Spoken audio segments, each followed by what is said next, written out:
Welcome to this video on testing earthing. We will explore if using a light bulb for testing is safe or if professional testing is necessary. Earthing connects electrical systems to the ground for safety. It redirects fault current away from people, protecting you from shock.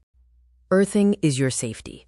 It is typically a green wire that sends extra electricity to the ground, preventing electric shocks when a machine is broken.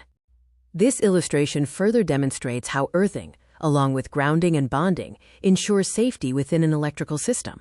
Some people perform a test by connecting a light bulb between the power wire and the earth wire. If the bulb lights up, they assume the earthing is good. But is the light bulb test actually a good way to check your earthing? Those who say yes point out it's cheap and easy. However, those who say no emphasize that it is dangerous, inaccurate, and does not measure the actual strength of the earthing.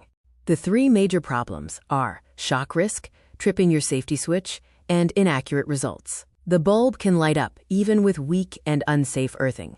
Standard home power is 230 volts. This dangerous voltage is enough to stop your heart. Using open wires and a bulb is not worth the risk to your life.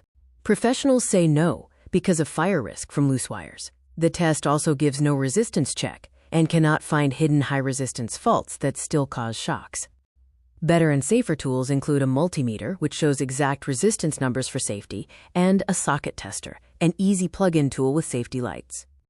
To test safely, buy a proper socket tester, plug it in, look at the colored lights, and confirm safe earthing.